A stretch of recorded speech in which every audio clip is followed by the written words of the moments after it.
বরকত, নাজাত, মাগফিরাত, বহুবিধ কল্যাণের এই মাস।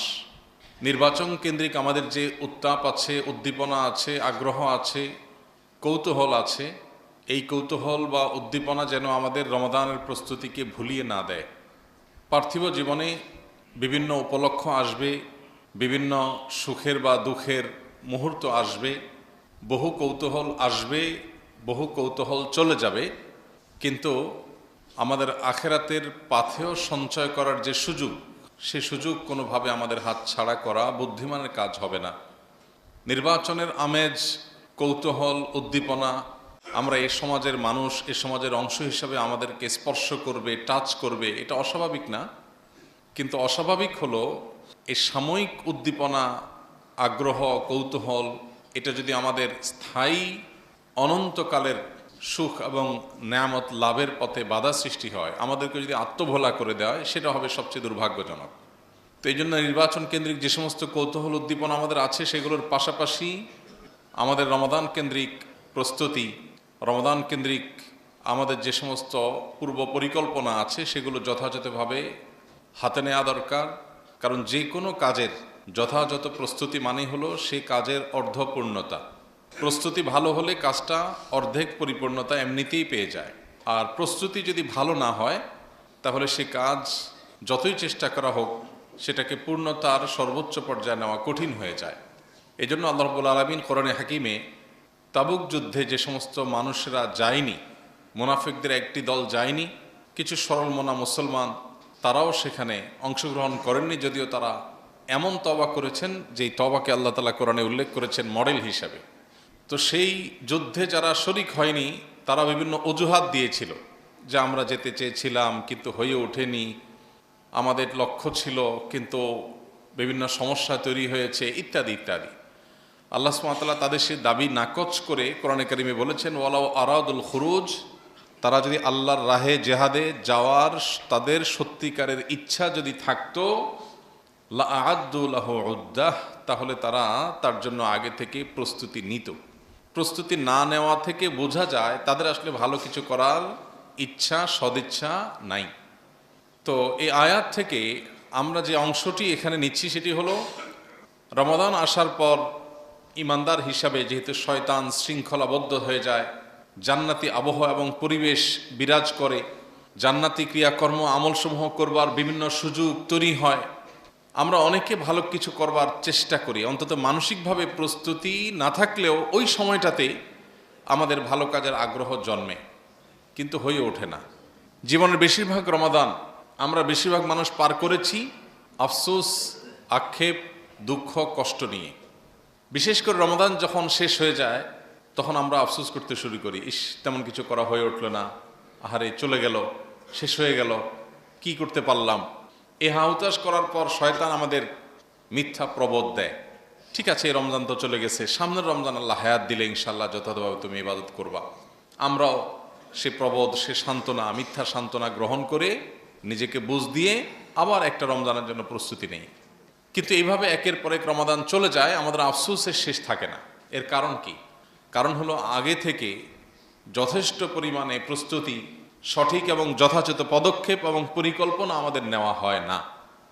ইসলামের ইতিহাসের সোনালী যুগের স্বর্ণ মানবেরা, আসলাফ যারা, এই উম্মতের প্রথম অংশ যারা, নবী করিম সাল্লাল্লাহু আলাইহি সাল্লামের হাতে গড়া সাহাবী, তাবী, তাবে তাবী যারা ছিলেন, সে মানুষগুলো হলো এই উম্মতে মুহাম্মদের সবচেয়ে সোনালী অংশ। তারা ছিলেন স্বর্ণ মানব, তারা ছিলেন আমাদের মডেল। সেই মানুষগুলোর একটা কমন কালচার ছিল রমাদানকে ঘিরে। সেই কালচারটা হলো, তারা রমজান আসার 6 মাস আগে থেকে রমজানের জন্য প্রস্তুতি, প্রিপারেশন, মানসিকভাবে এটার জন্য যাবতীয় উদ্যোগ এগুলো গ্রহণ করতেন এবং অপেক্ষায় থাকতেন 6 মাস ধরে রমজান আসছে, 6 মাস আগে থেকে। আর রমজান চলে যাওয়ার পর 6 মাস ধরে তারা রমজানের যে সমস্ত আমল ইবাদত করার সুযোগ হয়েছে, তৌফিক হয়েছে, সেগুলো কবুলের জন্য আল্লাহর কাছে দোয়া নিবেদন করতেন। এভাবে তারা পুরো বছর রমজানকে ঘিরে তারা কাটাতেন। কখনো রমজানের ইবাদত বন্দেগী কবুল হওয়ার দোয়া নিয়ে, আবার কখনো রমজানের প্রাপ্তির প্রত্যাশা নিয়ে, পরিকল্পনা নিয়ে তারা রমজানকে ঘিরেই পুরো বছরকে অতিক্রম করতেন, কাটাতেন। দুর্ভাগ্য, আমাদের রমজান দোরগোড়ায় চলে আসলো, আমরা অনেকেই নির্বাচনী ব্যস্ততা, নানান কৌতূহল নিয়ে এমনভাবে ব্যস্ত আছি যে রমাদান আসছে যে তার কোনো আলামত ছিটে ফোটা মানসিকভাবে আমাদের সার্বিকভাবে আমাদের জীবনে তার কোনো প্রতিফলন দেখা যায় না। মোহতারাম হাজরিন, সে হাদিস তো আমাদের সবারই জানার থাকার কথা। নবী করিম সাল্লাল্লাহু আলাইহি সাল্লামের কাছে যখন জিবরিল এসে আল্লাহর তরফ থেকে বলেছিলেন, বাউদামান আদরাকা রমাদান ওয়ালাম ইউগফার লাহ, যে ব্যক্তি রমাদান পেল অথচ আল্লাহর কাছ থেকে ক্ষমা পায়নি, এই ব্যক্তি ধ্বংস হোক, দূর হোক।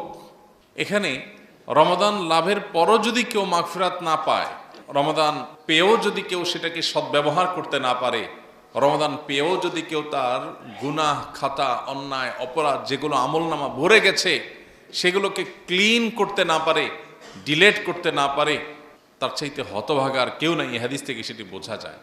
প্রিয় ভাইরা আমার, রমাদানের শেষে যদি একটু শুকরিয়ার তৃপ্তির ঢেকুর আপনি ফেলতে চান, রমাদানের শেষের দিকে এসে যদি আল্লাহর কৃতজ্ঞতা আদায় করে আল্লাহর কাছে আনন্দ প্রকাশ করতে চান, কৃতজ্ঞতা আদায় করতে চান, কিছু করতে পেরেছেন, অন্তত আপনার দিল গাওয়া দিচ্ছে যে আপনার মানসিক একটা শক্তি তৈরি হয়েছে যে আপনাকে আল্লাহ কিছু কাজের তৌফিক দিয়েছেন, এটা যদি আপনি চান তাহলে আপনাকে এখন থেকে রমজানের যথেষ্ট আগে থেকেই প্রস্তুতি গ্রহণ করতে হবে। বেশিরভাগ মানুষ আমাদের সমাজে তারা রমাদানকে ঘিরে পরিকল্পনা থাকে যে রমাদান শুরু হয়ে যাবে আর আমি ইবাদতবন্দি শুরু করব। অর্থাৎ যেদিন চাঁদ উঠবে আর সন্ধ্যা থেকে আমার তেলাওয়াত শুরু হবে, আমল শুরু হবে। আদতে সেটা হয় না। কেন হয় না? কারণ একটা মানুষ দাঁড়িয়ে আছে, ঠায় দাঁড়িয়ে আছে, এই দাঁড়ানো থেকে একজন মানুষ হঠাৎ করে ঘন্টায় 15-20 কিলোমিটার বেগে দৌড় দিতে পারে না। অথবা একটা গাড়ি ঠায় দাঁড়িয়ে আছে, হঠাৎ করে সেটা 60-70-80 কিলোমিটার স্পিডে হঠাৎ করে উঠে যেতে পারে না। বরং তার আগে যদি ম্যানুয়াল গাড়ি হয় তাহলে প্রথম গিয়ারে তাকে 10-15 কিলোমিটার বেগে গাড়ি স্পিড উঠাতে হয়, তারপর সেকেন্ড গিয়ারে গিয়ে আরেকটু 30-40 কিলোমিটার উঠাইতে হয়, থার্ড গিয়ারে গিয়ে সে 50-60-70 উঠাইতে হয়, এরপরে ফোর্থ গিয়ারে সে 100-120-30 উঠাইতে হয়। ঠিক একইভাবে একজন মানুষ ঠায় দাঁড়িয়ে আছে, তার আগে হাঁটা শুরু করতে হয়, এরপরে দৌড়ের স্পিড একটু বাড়াইতে হয়, এরপরে স্পিড আরো বাড়ে। এখন রমজানের শুরুর জন্য আপনি সবকিছু জমা করে রাখছেন যে হাঁটা শুরু করব, চাঁদ উঠুক, চাঁদ উঠলে শুরু করব। তো চাঁদ উঠবে, আপনি তো ততক্ষণ ঠায় দাঁড়িয়ে আছেন, এখন আমল করছেন না, ইবাদতবন্দি করছেন না, কোনো প্ল্যান পরিকল্পনা করছেন না, বাস্তবায়ন করার চিন্তা করছেন না, অপেক্ষায় আছেন কখন রমজানের চাঁদ দেখা দিবে। চাঁদ দেখা গেছে, আপনি এবার শুরু করেছেন, তো দেখা যায় যে হাঁটতে হাঁটতে 10 দিন যায়, এরপরে দৌড়ানোর পরিকল্পনা করতে করতে আর 10 দিন যায়, এরপরে ঈদের ব্যস্ততা এসে বাকি 10 দিন হারায় যায়, আর ফুল স্পিডে দৌড়ানোটা হয়ে ওঠে না।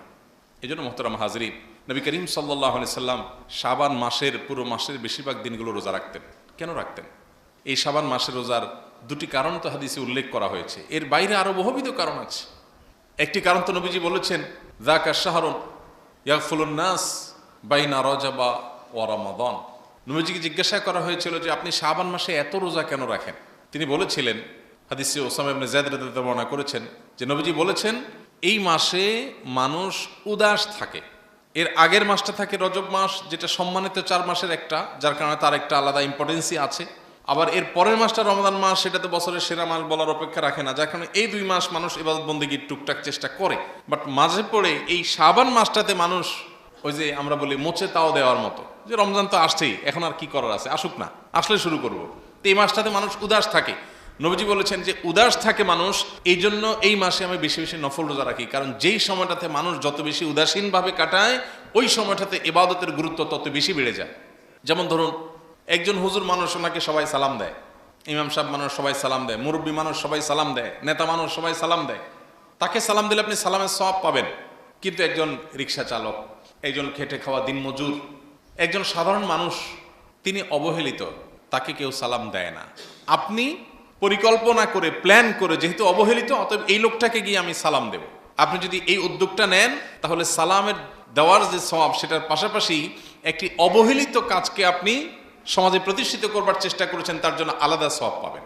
ঠিক একইভাবে একজনকে সবাই দেয়, আরেকজন অভাবী, কিন্তু কেউ তাকে দেয় না, সম্ভ্রান্ত গরিব, হাত পাততে পারে না, আপনি খুঁজে গিয়ে তাকে দিয়েছেন, আপনি দানের সওয়াব পাওয়ার পাশাপাশি এক্সট্রা সওয়াব পাবেন, কারণ অবহেলিত জায়গায় আপনি কাজ করেছেন।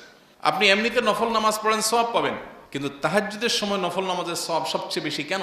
এর অনেক কারণের একটা কারণ এটাও যে এই সময়টাতে সবাই ঘুমিয়ে থাকে, সবাই অবহেলিত সময় কাটায়, উদাস সময় কাটায়, এই জন্য এই সময়টাতে ইবাদতের আলাদা গুরুত্ব বেড়ে যায়। তো এই জন্য নবী সাল্লাল্লাহু আলাইহি সাল্লাম এই মাসে বেশি বেশি নফল রোজা রাখতেন। আরেকটা কারণ তিনি বলেছেন, যাকা শাহরুন তুরফাউ ফীহিল আমালু ইলা রাব্বিল আলামিন ফাউহিব্বু আন ইউরফা আমালি ওয়া আনা সাইম। নবীজি বলেছেন, এই মাস এমন মাস যে মাসে বান্দার আমলনামা আল্লাহর কাছে পেশ করা হয় কয়েকটা ধাপে, প্রাত্যহিক, সাপ্তাহিক এবং বাৎসরিক। প্রাত্যহিক আমলনামা পেশ করা হয় প্রতিদিন সকাল এবং সন্ধ্যায় 2 বার। সারা রাতের আমল, সারা রাতের কাজের হিসাব প্রত্যেকটা মানুষের সাথে নিয়োজিত আল্লাহর পক্ষ থেকে যে ফেরেশতা, তিনি আল্লাহর কাছে জমা দেন দিনের শুরুতে, রাত শেষে। আবার সারা দিনের আমলের হিসাব দেন দিন শেষে, অর্থাৎ সন্ধ্যায়, রাতের শুরুতে। প্রতিদিনের আমলনামা তো যায়, আবার একই সাথে বান্দার আমলনামা সোম, বৃহস্পতিবার সাপ্তাহিক উপস্থাপন হয়ে থাকে, আর বাৎসরিক উপস্থাপনটা হয়ে থাকে এই শাবান মাসে। এই জন্য নবীজি বলেছেন, ফাউহিব্বু আন ইউরফা আমালি ওয়া আনা সাইম, আমার আমলনামা যখন ফেরেশতারা আল্লাহর কাছে জমা দিবে, আমি চাই ওই টাইমে রোজা রাখতে। কারণ একজন শ্রমিক, একজন কর্মী, কর্মচারী, কর্মকর্তা, তিনি যেখানে কাজ করছেন, তিনি নিশ্চয়ই চাইবেন তার সিরিয়াস কাজের মোডে তার কর্তৃপক্ষ তাকে দেখুক। তার কাজের মধ্যে কখনো উদাসীনতা আসলে সেই সময় তাকে দেখুক, এটা তিনি চাইবেন না। তিনি প্রত্যাশা করবেন যে আমি প্রচুর কাজের মধ্যে ব্যস্ত আছি, অনেক বেশি কাজের মুডে আছি, এই অবস্থায় আমার ঊর্ধ্বতন কর্তৃপক্ষ, মালিক পক্ষ, তারা যদি আমাকে দেখতে পায়, তাহলে আমার কাছে ভালো লাগবে যে আমার সিরিয়াস মুডটা তারা দেখেছে। ঠিক একইভাবে নবীজি এই মাসে যেহেতু আল্লাহর কাছে বান্দার আমলনামা পেশ করা হয়, সেজন্য তিনি এই মাসে নফল রোজা বেশি রাখতেন। কারণ তিনি চাইতেন, প্রত্যাশা করতেন যে তার আমলনামা উপস্থাপনের সময় তিনি যেন রোজা রাখেন। এই দুটি কারণ তো হাদিসে এসেছে। এর বাইরে আরেকটি কারণ হলো, এটি রমাদান মাসের প্রস্তুতির অংশ। হঠাৎ করে অনেকে রোজা শুরু করলে, সারা বছর যাদের রোজা রাখার অভ্যাস নেই, দেখা যায় অসুস্থ হয়ে পড়ে, দেখা যায় পেটের পীড়া, জ্বর, ঠান্ডা ইত্যাদি লেগে যায়। কারণ তার হঠাৎ করে এরকম খাদ্যাভ্যাসে যখন চেঞ্জ হয়, তার রুটিনে যখন বড় পরিবর্তন আসে, তখন সেটা তিনি নিতে কষ্ট হয়। এই জন্য শাবান মাস থেকে যদি আমরা কিছু কিছু নফল রোজা রাখি, সোমবার, বৃহস্পতিবার, চাঁদের 13, 14, 15, এর বাইরে শাবান মাসের যে কোনো দিনই নফল রোজার জন্য আদর্শ মাস। শীতের মৌসুম হওয়ার কারণে রোজা রাখা আরো সহজ। তাহলে এইটা হবে পার্ট অফ প্রিপারেশন, আমাদের রমাদানের প্রস্তুতির একটা অংশ এখন থেকে নফল রোজা রাখা, যেটা নবী সাল্লাল্লাহু আলাইহি সাল্লাম করেছেন। ঠিক একইভাবে রমাদানে আমরা কি করতে চাই, তার জন্য আরো বহুবিধ পরিকল্পনা করার সুযোগ আছে। প্রিয় ভাইরা আমার, পরিকল্পনার একটা বড় অংশ জুড়ে থাকা উচিত তাখলিয়া, আত্মশুদ্ধির 2টি পার্ট। আমাদের নিজেদেরকে পরিবর্তন করবার, জাহান্নামমুখী যাত্রা থেকে পরিবর্তন করে জান্নাতমুখী যাত্রায় যদি আমরা যেতে চাই, জাহান্নামী ট্র্যাক থেকে সরে গিয়ে যদি জান্নাতি ট্র্যাকে যেতে চাই, তাহলে 2টি উদ্যোগ বা 2 ধরনের উদ্যোগ আমাদের নিতে হয়। একটা হলো তাখলিয়া, অর্থাৎ আমাদের মধ্যে যে সমস্ত মন্দ দিক আছে এগুলো থেকে নিজেকে খালি করা, শূন্য করা। আরেকটা হলো তাহলিয়া, ভালো দিক দিয়ে নিজেকে পরিপূর্ণ করা। এই 2 ধরনের প্রচেষ্টার মধ্য দিয়ে একজন মানুষ পরিশুদ্ধ হয়ে ওঠে, জান্নাতের উপযোগী হয়ে ওঠে, ভালো মানুষ হয়ে ওঠে, মুত্তাকি হয়ে ওঠে, ইমানদার হয়ে ওঠে। তাহলে দুইটাই আমাদেরকে প্যারালালি করে যেতে হয়, একদিকে তাখলিয়া আর একদিকে তাহলিয়া। তাখলিয়া মানে হলো খালি করা, আর তাহলিয়া মানে হলো সজ্জিত করা, পরিপূর্ণ করা। রমাদান কেন্দ্রিক পরিকল্পনায় 2টি তাখলিয়া বা 2টি আপনার বিশেষ নিজের মধ্যকার মন্দ দিক দূর করার, বিশেষ করে আমার ইবাদতের ক্ষেত্রে যে সমস্ত প্রতিবন্ধকতা, যে সমস্ত বাধাগুলো তৈরি হয়, এগুলোকে আমরা মোটা দাগে যদি আমরা দেখি, তাহলে দেখা যায় 2টি বিষয়। এই 2টি বিষয়কে যদি কন্ট্রোল করা যায়, আশা করা যায় রমাদানের ইবাদত বন্দেগী আমি যা করতে চাই সেটা করা অনেকটা সহজ হয়ে যাবে। সবাই করতে চাই, অ্যাজ এ মুসলমান সবাই ভালো কিছু করতে চাই, কিন্তু হয়ে ওঠে না। এ না হওয়ার পেছনে সঠিক পরিকল্পনার অভাব এবং পরিশুদ্ধি অভিযান। কোনো পাত্রে কিছু রাখবার জন্য পাত্রে আগে কিছু থাকলে সেটা খালি করতে হয়। খালি না করে যদি আপনি রাখতে চান, তাহলে তো থাকবে না। এখন আপনি রমজানে আমল রাখতে চান, ইবাদত রাখতে চান, কিন্তু আপনার আগে থেকে অনেক আজেবাজে জিনিসে পরিপূর্ণ আছে, এই জন্য সেগুলোকে খালি করার অভিযান পরিচালনা করতে হয় নিজের বিরুদ্ধে নিজে। এক্ষেত্রে 2টি বিষয় আমার কাছে মনে হয় যদি আমরা নিয়ন্ত্রণ করতে পারি, এবং 2টি ক্ষেত্রে যদি আমরা পরিচ্ছন্নতা অভিযান, নিয়ন্ত্রণ অভিযান পরিচালনা করতে পারি নিজের বিরুদ্ধে নিজে, তাহলে দেখবেন রমাদান আপনার অন্য রমাদান কাটিয়েছে। আপনার জীবনে বহু রমাদান তো অতিক্রম করেছেন, এই রমাদান সম্পূর্ণ ভিন্ন রমাদান হতে পারে যদি 2টি জিনিস থেকে নিজেকে মুক্ত করতে পারেন। নাম্বার 1, আমাদের এখনকার শুধু ইবাদত বন্দেগী আর নেকামল বা আখিরাত কেন্দ্রিক কর্মকাণ্ডই না, আমাদের পার্থিব যে প্রোডাক্টিভিটি আছে, আমাদের জাগতিক যে জীবনের বারাকা আছে, এটা নষ্ট হওয়ার অন্যতম বড় কারণ স্মার্টফোনের আসক্তি, নেট এবং মোবাইল ফোনে ব্যস্ততা। এটা নিয়ে দ্বিমত করবার মতো সুযোগ কারণ নাই। যিনি রুগী তিনি স্বীকার করেন, যিনি রুগী না তিনিও স্বীকার করেন, কিন্তু হয়ে ওঠে না। জিজ্ঞেস করলে বলে, ভাই চেষ্টা করি, পারতেছি না। পারতেছেন না মানে আপনাকে বেঁধে রাখছে কে? শয়তান অদৃশ্য রশি দিয়ে বেঁধে রেখেছে। এর জন্য প্রয়োজন হলো সৎ সাহস, এর জন্য প্রয়োজন হলো নিজের বিরুদ্ধে নিজে একটা কঠিন সিদ্ধান্ত গ্রহণ করার মতো ইচ্ছা শক্তি। সেই জিনিসটা যদি আমরা আনতে পারি, ইনশাআল্লাহ বিদিনিল্লাহ এই কাজটা সহজ হবে। স্মার্টফোনের, বিশেষ করে নেট কানেকশনের, সোশ্যাল মিডিয়ার যে আসক্তি, এই আসক্তিটা আমাদের সমস্ত ফোকাস, মনোযোগ নষ্ট হওয়ার সবচেয়ে বড় কারণ আজকের যুগে। আপনি যদি পরীক্ষার জন্য হলেও এই একটা রমাদানকে আপনি স্মার্টফোন মুক্ত রমাদান কাটাতে পারেন বা নেট মুক্ত রমাদান কাটাতে পারেন, তাহলে সেক্ষেত্রে আপনার জীবনের যে কোনো রমজানের চাইতে এই রমাদানকে আপনি ভিন্নতর রমাদান হিসাবে পাবেন, সন্দেহ নাই। আপনি পরীক্ষামূলক অন্তত 5টা দিন 10টা দিনের জন্য আপনি করে দেখতে পারেন।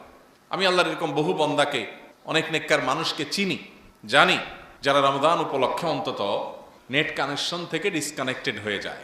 পরিচিত লোকদেরকে জানায় দেয় যে এই মাসে আমি নেট কানেকশনে থাকবো না, খুব বেশি জরুরি হলে সিমে কল করলে পাওয়া যাবে, ব্যাস। হ্যাঁ, এটা সবার জন্য হয়তো খাটবে না। অনেকে হয়তো তার কাজ কামের ধরনটাই এমন যে তার নেটের সাথে কানেক্টেড থাকতে হবে, তাহলে সেক্ষেত্রে আমরা টাইম লিমিট করে ফেলি যে আমি এতটা থেকে এতটা পর্যন্ত এখানে এঙ্গেজ থাকবো, বাকি সময় আমি ডিসকানেক্টেড থাকবো। এটা সিদ্ধান্তের ব্যাপার, এটা ইচ্ছা শক্তি দরকার, এর জন্য হিম্মত দরকার, সৎসাহস দরকার। এই একটা কাজ যদি করা যায়, শুধু একা নিজে না, পুরো বাসার এনভায়রনমেন্ট, পরিবেশটা যদি এমন করা যায় যে এখানে নেটের আসক্তির কোনো জায়গা থাকবে না, তাহলে আপনি দেখবেন আপনার রমাদানের সবচেয়ে অর্থবহ, সবচেয়ে যথাযোগ্য প্রস্তুতিটা আপনি গ্রহণ করলেন। এখন থেকে তার জন্য প্ল্যান শুরু করতে হবে যে আমি কিভাবে কাটাবো, কি কি অসুবিধা হতে পারে, সেগুলোর জন্য বিকল্প পথ কি হতে পারে। ইবাদতের ক্ষেত্রে আমরা বেশিরভাগ মানুষ শুধু ইবাদতের প্ল্যান করি। ঠিক আছে, আমি কোরআন তেলাওয়াত করব, তার জন্য টাইম ফিক্স করি, ইবাদত বন্দি করব, তার জন্য টাইম ফিক্স করি, আমি দান দক্ষিণা করব, তার জন্য প্ল্যান পরিকল্পনা করি, সবই ঠিক আছে। কিন্তু আমার ইবাদত বন্দি এবং সমস্ত ভালো কাজের ফোকাস এবং মনোযোগ নষ্ট হওয়ার সবচেয়ে বড় যে কারণ, সেটাই দূর করি না। এই জন্য কোনো পানির কূপে যদি কোনো ইঁদুর পড়ে মারা যায়, কোনো প্রাণী পড়ে মারা যায়, তাহলে ফিকার কিতাবগুলোতে মাসআলা আছে, এত বালতি পানি ফেলে দিলে পাক হয়ে যাবে। কিন্তু আগে তো মরা ইঁদুরটা ফেলতে হবে, তারপরে না পানি তুললে সেটা পাক হবে। মরা ইঁদুরটা ভেতরে রেখে যদি আপনি পানি ফেলতেই থাকেন সারাদিন, তারপরে তো কখনো পাক হবে না। ঠিক একইভাবে আপনি ইবাদতের যত প্ল্যান পরিকল্পনা রমাদানকে ঘিরে করান না কেন, আপনার ইবাদতের মনোযোগ নষ্টকারী বিষয়টাকে তো গলা চিপে ধরতে হবে, ওইটাকে তো আগে সরাতে হবে। তারপরে আপনি অল্প আমল করলে দেখবেন সে আমল আপনি অনুভব করছেন ভেতর থেকে, সে আমল আপনাকে স্পর্শ করবে, সে আমল আপনাকে পরিতৃপ্তি দিবে, সে আমল আপনার মধ্যে আনন্দ দিবে, সে আমল আপনার মধ্যে প্রেরণা দিবে, সে আমল রমাদান পরবর্তী জীবনে আপনাকে উদ্বুদ্ধ করবে, আপনাকে তাকওয়ার উপরে টিকিয়ে রাখবে। রমাদান আসছেই তাকওয়ার জন্য, সে তাকওয়ার সবচেয়ে বড় বাধা হলো এই অবাধ আপনার সোশ্যাল মিডিয়ার যে আসক্তি, সেখানে যে বিচরণ, সেই জিনিসটা। বাসা বাড়িতে সবাই মিলে বসে যদি রমাদানের আগে ডিসিশন নেই যে এই রমাদানটাকে আমরা অন্তত এই সমস্ত আসক্তিগুলো থেকে দূরে রাখবো, এই প্ল্যানটা যদি আমরা করতে পারি, ইনশাল্লাহ অনেকখানি সার্থক হয়ে যাবে। আল্লাহ আমাদেরকে তৌফিক দান করুন। এটার জন্য শুধু সদিচ্ছা দরকার, আসলে সবার দ্বারা সম্ভব। যার কাজই নেটে, তার দ্বারা সম্ভব। কাজের সময় আমি থাকবো, পার্সোনাল সময় রাতের বেলা মাগরিব থেকে একেবারে ফজর পর্যন্ত আমার এখানে কোনো অংশগ্রহণ থাকবে না, কোনো ইনভলভেশন থাকবে না, আমি এখানে কোনোভাবে সময় দেব না। এবং প্রয়োজনে সিস্টেমটাকেই বন্ধ করে দেওয়া, যে আমি কোনো ডেটা মোবাইলে নেব না। আমার বাসার নেট কানেকশন 1 মাসের জন্য অফ থাকবে, রাউটার বন্ধ থাকবে। প্রয়োজন নির্দিষ্ট সময় লাগলে নির্দিষ্ট সময় অন করে কাজ সেরে, আর বাকি ফুল সময় বন্ধ থাকবে। এগুলোর জন্য দরকার হলো সেই সদিচ্ছা এবং আল্লাহ তাআলার কাছে দোয়া করা। আল্লাহ বলেছেন, ইন্নামা ইয়াতাকাব্বালুল্লাহু মিনাল মুত্তাকিন। সবাই তৌফিক হয় না, যারা মুত্তাকি তাদেরটাই আল্লাহ তাআলা কবুল করেন। এজন্য আল্লাহর কাছে চোখের পানি ফেলে দোয়া করো, আল্লাহ এক একটা রমাদান আসে চলে যায়, জীবন থেকে এক একটা রমাদানের সম্ভাবনা শেষ হয়ে যায়। এই রমাদানটা যেন আমি ভিন্ন ব্যতিক্রম রমাদান কাটাতে পারি। এই রমাদান যেন আমাকে মুত্তাকি বানিয়ে দেয়, এই রমাদান যেন আমার জীবনটাকে পরিবর্তন করে। আল্লাহ আমাদের সবাইকে সেই তৌফিক দান করুন। দ্বিতীয় যে বিষয়টির কথা বলছিলাম, সেটি হলো আমাদের খাদ্যাভ্যাস। এটা আমাদের রমাদানের ইবাদতের পথে সবচেয়ে বড় বাধাগুলোর একটা। বিশেষ করে আমাদের দেশে যে ভাজা পোড়া থেকে নিয়ে যত অস্বাস্থ্যকর খাবারের কালচার রমাদানকে ঘিরে আমাদের দেশে আছে, এইটা যদি বন্ধ করা না যায়, তাহলে ইবাদত করে আপনি আসলে শান্তি পাবেন না। ইবাদতের সাথে আমাদের শারীরিক সুস্থতার অনেক সম্পর্ক আছে। নবী করিম সাল্লাল্লাহু আলাইহি ওয়াসাল্লাম বলেছেন, আল মুমিনুল কবিয়্যু আহাব্বু ইলাল্লাহি মিনাল মুমিনিদ দাঈফ। দুর্বল ইমানদারের চাইতে আল্লাহর কাছে সবল ইমানদার বেশি প্রিয়। সবল ইমানদার আল্লাহর কাছে বেশি প্রিয়। খেয়ে গ্যাস হচ্ছে, অ্যাসিডিটি হচ্ছে, আপনার বাথরুমে দৌড়াচ্ছেন, আপনি তারাবিতে দাঁড়িয়েছেন কিন্তু আপনার বাথরুমের বেগ হচ্ছে, একের পর এক আপনার ওযু ভাঙছে, আপনার শরীরটা খারাপ করছে, এই অস্বাস্থ্যকর পরিবেশে তো আপনি ইবাদত করতে পারবেন না। যে রমাদান মাসটাই আসছে আমাদের পানাহার কন্ট্রোল করে সংযম শেখাতে। আমরা মুখে বলি সংযমের মাস, রমাদান হলো শাহরুস সবর, সংযমের মাস, কিন্তু আমাদের আচার আচরণ দেখে সংযমের কিচ্ছু বোঝা যায় না। গত কয়েকদিন থেকে পত্রপত্রিকা দেখছিলাম যে বিভিন্ন সরকারের সংশ্লিষ্ট কর্তৃপক্ষ ভোজ্যপণ্য আমদানি করা, এটার মজুদ ঠিক রাখা, এগুলোর দেখভাল করার দায়িত্ব যাদের, তারা বারবার করে বলতেছে যা দরকার তার চাইতে অনেক বেশি কিন্তু মজুদ আছে। তার মানে খাবারের মাস আসছে, বাঙালি খাবারের পেছনে পাগল হয়ে ছুটবে, ঝাঁপিয়ে পড়বে। এই জন্য সংশ্লিষ্ট মিনিস্ট্রি এবং লোকজন তারা প্রচুর খাবার আমদানি করে রেডি করে রেখে দিয়েছে এবং বারবার বলছে হুলস্থুলের দরকার নাই, সিরিয়াল ধরে লাইন ধরে আস্তে আস্তে আসেন, সব আছে, পর্যাপ্ত আছে। রমাদান মাসে তো আমাদের যে পরিমাণ ভোজ্যপণ্য দরকার হয় তার অর্ধেক লাগার কথা বা কম লাগার কথা অন্তত।